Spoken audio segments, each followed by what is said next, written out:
या मंचावर उपस्थित चंद्रपूर जिल्ह्याचे आदरणीय माजी खासदार ज्येष्ठ नेते श्री नरेश बाबू पुगलियाजी, चंद्रपूर विधानसभेचे आदरणीय आमदार श्री किशोरजी जोरगेवार,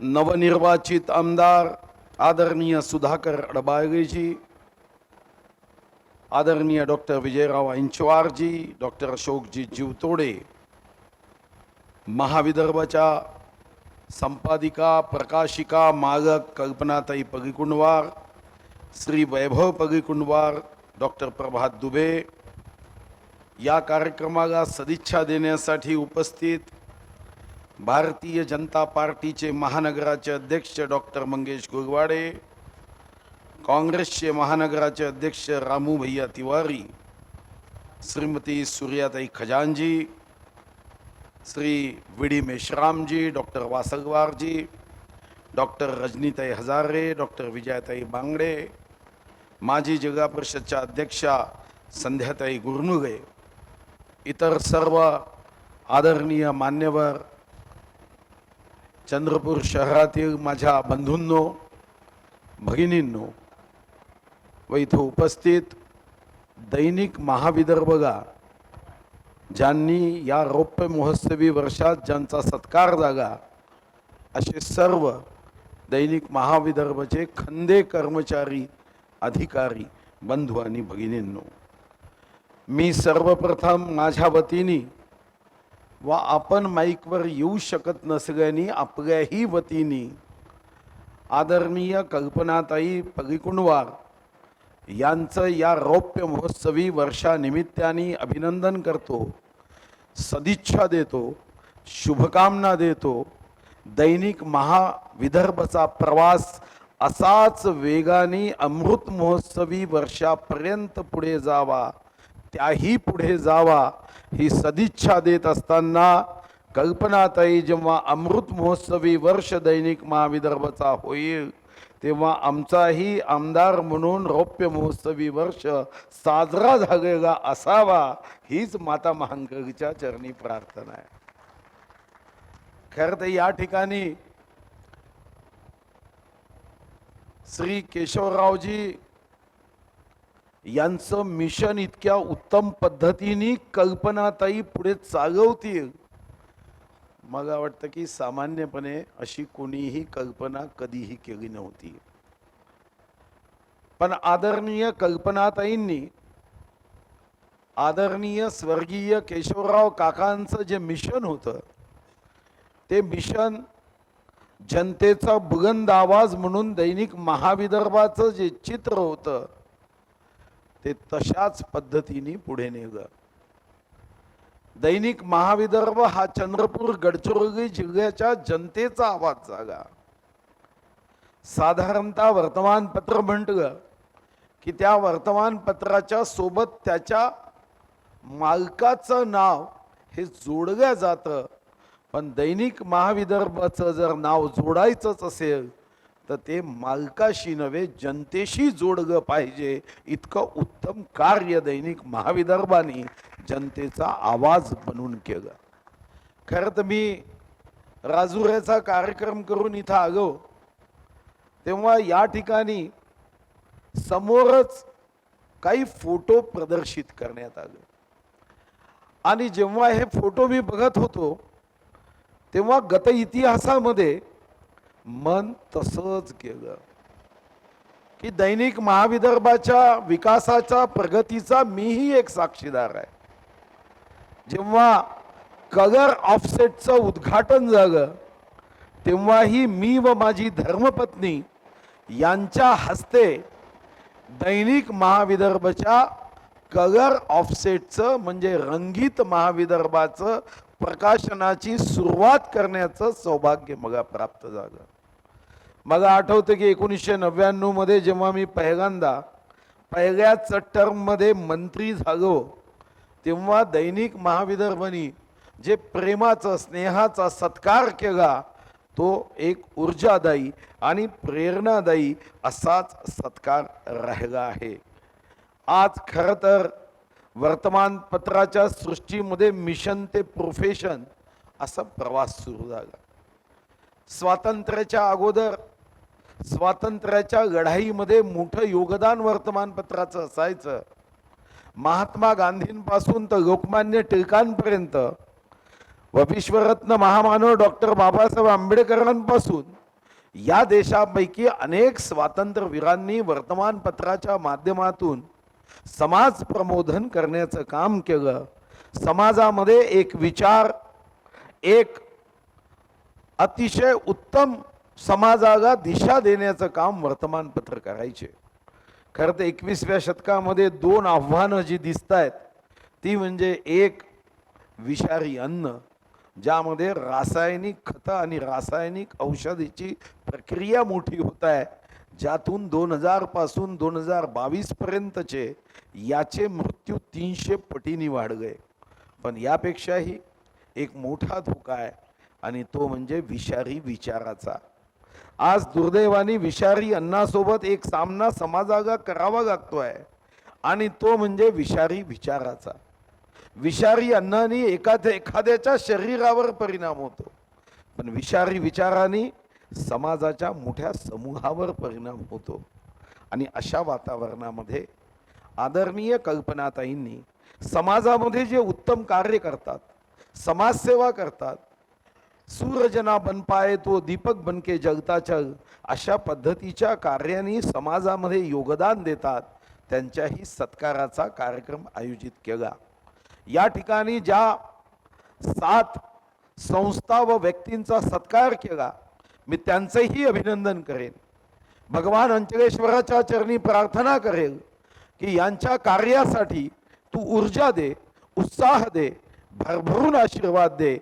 समाज परिवर्तनामध्ये यांच्या योगदानासाठी तू आपल्या आशीर्वादाची शक्ती दे. आणि मग विश्वास आहे की चंद्रपूर याचा अर्थ महाराष्ट्रामध्ये जेव्हाही महाराष्ट्राचं 3,07,713 स्क्वेअर किलोमीटरचं वर्णन केलं जातं तेव्हा ते चांदा ते बांदाच केलं जातं.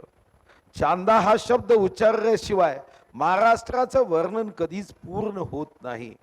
आणि या शहरामध्ये जेव्हा हा सत्कार होतो तेव्हा कल्पनाताई, मग तुमचं कौतुक आहे की इथं रत्न आहेतच, पण त्यासाठी रत्नपारखीही लागतो. आणि रत्नपारख्याच्या रूपामध्ये तुम्ही यांच्या सत्कारासाठी यांची निवड केली, यांच्या उत्तम कार्याची निवड केली.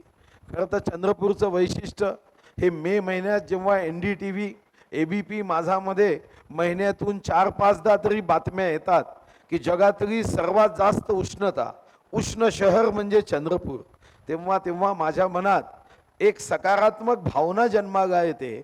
एकीकडे उष्णता आहे, खरी आहे, पण असं म्हटलं जातं की उष्णता प्रत्येक अस्वच्छ गोष्टीला स्वच्छ करते, अशुद्ध गोष्टीला शुद्ध करते. आणि या उष्णतेतूनच अनेक आपले समाजातले लोक हे शुद्ध विचारांनी, शुद्ध मनाने 21व्या शतकातल्या या विषारी विचाराच्या असणाऱ्या आव्हानाचा सामना करताना आपल्याला निश्चितपणे दिसतात.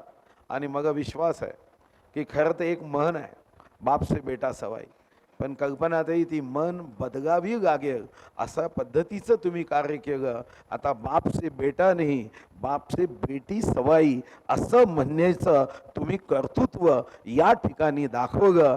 यासाठीही मी तुमचं मनापासून अभिनंदन करेन. या अगोदरच्या वक्त्यांनी सुद्धा खरं तर स्वर्गीय केशवरावजी यांचा कणखरपणा, यांच्या वर्तमानपत्र चालवताना असणाऱ्या त्यांच्या भावनेचं कौतुक केलं. हे खरं आहे की स्वर्गीय केशवरावजी हे वर्तमानपत्र चालवताना सत्य असत्य, धर्म अधर्म, वाईट चांगलं याच्या युद्धामध्ये नेहमी सत्य, धर्म आणि चांगुलपणाची बाजू घ्यायचे. आणि म्हणूनच आज या रौप्य महोत्सवी वर्षाच्या कार्यक्रमात आपण बघतोय की मंचावर सर्वच पदाधिकारी, सर्वच राजकीय पक्षाचे प्रतिनिधित्व करणारे इथं उपस्थित आहे. सुधाकरराव, तुम्ही सांगितलं की दाढी वाढवल्याने चांगले दिवस येतात. आमचे वर्गमित्र अशोक भाऊ जीवतोडे अनेक दिवसापासून चांगल्या दिवसाची वाट पाहत आहे. त्याचा मंत्र तर तुम्ही दिलाच, पण मी मनात विचार करत होतो की तुमचा हा जो भाव आहे, ही जी तुमची भावना आहे, ही कदाचित राहुल गांधींनी तर ऐकली नहीं। नरेश बाबू, आप कह रहे थे, ये बात सही है कि आपने आज तारीफ करते हुए हमें और ऊर्जा दे दी। यहाँ से 100 फुट पे एक ऊर्जा केंद्र है, और आज आपने अपने भाषण में कि ये काम की तारीफ की, तो हमें भी निश्चित रूप से एक ऊर्जा के साथ काम करने की एक शक्ति निश्चित रूप से मिली है। ही गोष्ट खरी है की नरेश बाबू सहज म्हणा गए कि कल्पनाताई तुम्ही रिटायर्ड व्हा।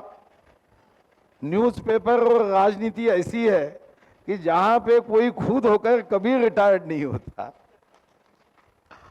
राजनीति में जनता रिटायर्ड करती है और न्यूज़पेपर में ग्राहक रिटायर्ड करते हैं। पर कल्पनाताई का काम देखते हुए मेरा विश्वास है कि उनके नेतृत्व में महाविदर्भ ये आगे ही बढ़ता रहेगा और तेजी और गति के साथ लोगों के दिल जीतता रहेगा, ये भी मेरा विश्वास है। खरं तर या ठिकाणी काही प्रश्न मग गोमातेच्या संदर्भात असेल, या ठिकाणच्या इरई नदीच्या संदर्भात असेल, हे प्रश्न सोडवण्यासाठी मी पूर्ण शक्तीने प्रयत्न करेन। मला याची जाणीव आहे की पद येतं आणि पद हे कोणाचंही कोणाला पता लागत नाही। आजचा आमदार उद्या नामदार होतो आणि परवा दारोदार होतो, हे तर जेव्हा मी 1,45,000 फुटाच्या मंत्रालयात जेव्हा मी निवेदन घेऊन जायचो, तेव्हा माझ्या लक्षात आलं की इथं माजी मंत्री असणारे जे आयुष्यात 10-10, 12-12, 15-15 वर्ष, 20-20 वर्ष मंत्री होते, ते साधा चौकीदार सुद्धा सॅल्यूट करत नाही। आणि तेव्हा मात्र मी मनाशी एक निश्चित विचार केला की पद येणार आहे, पद जाणार आहे, कुणीही चिरंजीव नाही, पण अशी कामं करून गेली पाहिजे की पुढचे 50 वर्ष कधीतरी आपली आठवण ही या जिल्ह्यातील जनतेने करावी। आणि याच दृष्टीने मग सैनिक शाळा असेल, बांबू रिसर्च अँड ट्रेनिंग सेंटर असेल, बस स्टँड असतील, पोलीस स्टेशन असतील, 205 छोटी मोठी कामं ही आपण पूर्णत्वास नेली। आणि आत्ताही वेळ कमी आहे, पण याही कमी वेळामध्ये मी 500 कोटी खर्च करून SNDT युनिव्हर्सिटीचा एक मोठी शाखा 50 एकरमध्ये उभी करतोय की महिलांसाठी, म्हणजे विशेष करून मुलींसाठी 62 पद्धतीचे ट्रेनिंग आपण तिथं देणार आहोत। 62 प्रकारचे ट्रेनिंग असणार आहे। इथंच आपण थांबत नाही आहोत, तर मिशन जय किसानच्या माध्यमातून खरं तर या जिल्ह्यामध्ये सरासरी पाऊस 1100 ते 1200 मिलीमीटर आहे। ईश्वराने भरभरून पावसाच्या रूपाने आशीर्वाद दिला, पण या पाण्याला जलसंपदेमध्ये रूपांतरित करण्यामध्ये आपण थोडे मागे पडलो। आणि त्याही दृष्टीने आपण मिशन जय किसान मध्ये या कार्यक्रमामध्ये मोठ्या वेगाने पुढे जातो आहे। पंजाब नॅशनल बँकेने नुकतीच आपल्याला 14 कोटी रुपये त्यांच्या CSR मधून दिले की जो शेती हा मजबुरीचा व्यवसाय आहे, तो मजबूतीचा व्हावा। मी जेव्हा मागच्या महिन्यात मनोज कुमारचा सत्कार करण्यासाठी, त्याला जीवन गौरव पुरस्कार देण्यासाठी त्यांना चालणं होत नाही म्हणून त्यांच्या घरी गेलो, ते जेव्हा जुन्या आठवणी सांगत होते की जेव्हा स्वर्गीय लालबहादूर शास्त्रींची त्यांनी भेट घेतली, लालबहादूरांनी कौतुक करताना मनोज कुमार तेव्हा तो युवा होते, तेव्हा ते म्हणाले कि मैंने तो जय जवान जय किसान का नारा दिया है, मगर किसानों के बारे में कभी फिल्म में कुछ बताया नहीं जाता। आणि मनोज कुमारनी तेव्हा एक फिल्म केली उपकार, आणि त्यामधलं गाणं होतं मेरे देश की धरती सोना उगगे उगगे हिरे मोती। आज कोणी विश्वास ठेवणार नाही की हे गाणं शेतकऱ्यांसाठी आणि शेतीसाठी लागू होतं। यावर आता कोणीही विश्वास ठेवू शकत नाही की या जमिनीतून हिरे आणि मोती पिकू शकतात, हे विश्वासासाठी आता पात्र राहिलं नाही। पण या व्यवसायाला आपला जिल्हा पायोनियर व्हावा, यासाठी पंजाब नॅशनल बँकेतून आपण 10 एकरमध्ये अजयपूरमध्ये एक अतिशय उत्तम सेंटर उभं करतोय। खरं तर एअरपोर्ट चंद्रपूरचा व्हावा, हे काही कोणी विमानात प्रवास करावा यासाठी आपला संकल्प नव्हता, पण जेव्हा एअरपोर्ट येईल तेव्हा पर्यटक येतील, जेव्हा एअरपोर्ट येईल तेव्हा उद्योजक येतील, आणि एवढंच नव्हे, जेव्हा एअरपोर्ट येतील तेव्हा रतन टाटांना मी जेव्हा चंद्रपूरमध्ये आणलं होतं ते म्हणाले, देश में कई एयरपोर्ट है, इतने व्यस्त है कि वो पैसेंजर हवाई जहाज के लिए ही चलाए जाते हैं। आप ऐसा एयरपोर्ट बनाओ कि मुझे टाटा इंडस्ट्रीज को जो डिफेंस के जैसे काम हम ले रहे हैं आत्मनिर्भर भारत के लिए, तो हम ऐसे एयरपोर्ट के आसपास 10 से 20 हजार करोड़ इन्वेस्टमेंट कर सके, पण उसके लिए ऐसे एयरपोर्ट की कमी इस देश में है। एक मिशन स्वरूपामध्ये आपण एयरपोर्ट घेतलं। मागचे 2 वर्ष विमान जागेवरच उभं होतं, एअरपोर्टचं काम थांबलं होतं, पण आता त्याला वेगाने आपण मंजुरी देण्याचं काम सुरू केलं। या बजेटमध्ये त्याची घोषणा माननीय देवेंद्रजी निश्चितपणे करेल, पण चंद्रपूरचं एअरपोर्ट या जिल्ह्याच्या औद्योगिक क्रांतीसाठी, पर्यटन क्रांतीसाठी आणि विशेष करून डिफेन्स इंडस्ट्रीसाठी एक क्रांतिकारक पाऊल होईल, हाही मला विश्वास आहे। बगारशामध्ये आपण ESIC साधारणतः कामगारांची संख्या मोठी आहे। आपण या पृथ्वीच्या संदर्भात कधी म्हणायचो की पृथ्वी ही शेष नागाच्या डोक्यावर उभी आहे, पण अण्णाभाऊंनी सांगितलं की पृथ्वी ही कामगाराच्या या बुलंद मुठ्ठीवर उभी आहे। आपल्या जिल्ह्यामध्ये मोठ्या प्रमाणावर कामगार आहे, आपण ESIC मध्ये त्यांचा कॉन्ट्रीब्युशनही देतो, पण आपल्या जिल्ह्यामध्ये कधीच परतावा येत नव्हता। पहिल्या आपण निर्णय केला, बगारशामध्ये आता OPD सेंटर उघडलं। पुढच्या महिन्यात आपण चंद्रपूरच्या कामगारांसाठी एक अत्याधुनिक OPD सेंटर उघडतोय।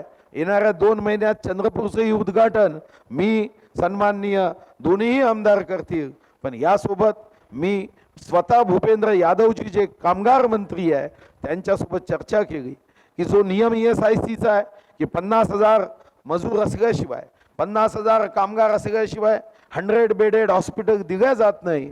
मी त्यांना खूप जास्त तर्काच्या आधारावर जेव्हा मांडणी केली तेव्हा त्यांनी सांगितलं की चंद्रपूर जिल्ह्याला मी 50,000ची अट शिथिल करून या ठिकाणी निश्चितपणे एक 100 बेडेड आणि तेही अत्याधुनिक असं हॉस्पिटल बगारशा आणि चंद्रपूरमध्ये देईल, ज्याचा फायदा या जिल्ह्यातील कामगारांना निश्चितपणे होईल। अनेक उपक्रम आपण हाती घेतले, एकच ध्येय आहे, जे ध्येय दैनिक महाविदर्भनी 1973 मध्ये जेव्हा वर्तमानपत्र काढलं तेव्हा ध्येय एकच होतं की हा विदर्भ मागास आहे, हा विदर्भ विकसित व्हावा, या विदर्भाची प्रगती व्हावी। खरं तर नरेश बाबूजी, आपको पता नहीं, मैं विदर्भवादी तब भी था, आज भी हूँ, मगर स्वतंत्र विदर्भ करने के लिए जो राज्य में बहुमत चाहिए वो हमें कभी नहीं मिला। मुझे पिछले समय भी मुझे याद है कि मैं मंत्री रहने के बाद भी इस विषय में बात करता था। विधायक था तो मैं ऐसा विधायक था जिसने ठहराव रखा अपने सरकार के खिलाफ में। मुझे विश्वास है कि इजराइल बनने को अगर 2000 साल रुकना पड़ा तो हमें तो इतना साल रुकने की आवश्यकता नहीं होगी। विदर्भाची माती पिकवी हिरे आणि मोती असं वर्णन ज्या विदर्भाचं केलं जातं, वराड सोन्याची कुराड असं म्हटलं जातं। मी परवा पंढरपूर गेलो, पंढरपूरच्या लोकांनी पंढरपूरमध्ये मी जी विकास कार्य केली, ज्यामध्ये तिथं असणारं संकीर्तन सभागृह 75 कोटीचं मी तयार केलं, तिथं तुळशी वृंदावन ज्या ठिकाणी रोज 5,000 लोक भेट देतात ते मी तयार केलं, त्या ठिकाणी नमामि चंद्रभागा शुद्ध व्हावी म्हणून पुण्याला STP मध्ये 995 कोटी दिले। जेव्हा मी 48 कोटीचा STP पंढरपूरमध्ये दिला, एकाने परवा मग प्रश्न विचारला की तुम्ही पंढरपूरच्या विकासासाठी तुमचा मतदारसंघ नाही, तुमचा संबंध नाही, तुम्ही पैसे का देता? मी त्याला सांगितलं की भगवान विठ्ठल हे आमचे जावई आहे, माता रुक्मिणी तर विदर्भाची आहे, ते आमचे जावई आहे। आता अयोध्येसाठी जी दरवाजे केले जाणार आहे त्या दरवाजासाठी म्हणजे जे महाद्वार तिथं केलं जाणार आहे त्या महाद्वाराचं लाकूड टिकवूड हे चंद्रपूर मधून जाणार आहे। खरं तर त्याचाही आपण एक कार्यक्रम करतोय की जेव्हा टिकवूड जाईल तेव्हा भगवान प्रभू रामाच्या मंदिरासाठी ते जागा आहे। मग एकाने प्रश्न विचारला की तुम्ही आग्रही का होते की अयोध्येच्या राम मंदिरात चंद्रपूरची आठवण राहावी, बगारशाची आठवण राहावी, एवढा आग्रह तुम्ही का केला? तेव्हा मी त्यांना उत्तर दिलं, मी अशा विदर्भाचा आहे की ज्या विदर्भात प्रभू रामाची आजी इंदुमती राणी राजा अच्छी पत्नी ही विदर्भाची आहे। आता मी 350वा राज्याभिषेक छत्रपती शिवाजी महाराजांचा हा अतिशय जानदार शानदार गौरवशाली व्हावायचा प्रयत्न करतोय. ब्रिटनमध्ये असणारी जगदंब तलवार वाघनख परत आणावं यासाठी ब्रिटनच्या प्रधानमंत्र्यासोबत माझा पत्रव्यवहार सुरू आहे. पण माता महाकालीची कदाचित कृपा असेल, भगवान अंचलेश्वराची कृपा असेल की ब्रिटननी एक मेसेज तर मग पाठवला की आम्ही परमनंट देऊ शकत नाही, पण तुमच्या आग्रहासाठी राज्याभिषेकाच्या वर्षभरासाठी ही तलवार आणि वाघनख महाराष्ट्राच्या जनतेला दर्शनासाठी उपलब्ध व्हावी. जिल्ह्या जिल्ह्यामध्ये आमच्या या सर्व पिढीला ही छत्रपती शिवाजी महाराजांची तलवार आणि अफजल खानाचा कोथळा बाहेर काढणार ते वाघनख हे पाहता यावं या दृष्टीने पहिली माझी मीटिंग पुढच्या आठवड्यात कॉन्सुलेट जनरल सोबत होते आहे. मला विश्वास आहे कि चंद्रपूरचा गौरव वाढवण्यासाठी नरेश बाबूजी आपने सदिच्छा दी, शुभकामना दी. ये सदिच्छा और शुभकामना ये ऐसी ऊर्जा है कि कई विषयों में हमारा जिला ये हमेशा अग्रसर रहेगा, ये मेरा विश्वास है. दैनिक महाविदर्भ का जो सपना है, जो संकल्प है, जो सोच है कि मेरा विदर्भ वी से शुरू होता है तो मेरा विदर्भ का वी ये विजय का होना चाहिए, विक्टरी का होना चाहिए. ये विक्टरी और विजय का रहेगा और महाविदर्भ का योगदान उसके साथ हमेशा रहेगा. यही मैं बात कहते हुए आदरणीय कल्पना ताई को यही कहूंगा कि आप यही महाविदर्भ को बढ़ाते रहिए. आपके साथ वैभव बेटा है तो आपके महाविदर्भ का वैभव भी बढ़ेगा और दूसरे बेटे का नाम अक्षय है तो ये आपके महाविदर्भ की कीर्ति ये अक्षय रहेगी. यही सदिच्छाओं के साथ खूब खूब शुभकामना देत धन्यवाद. जय हिंद, जय महाराज.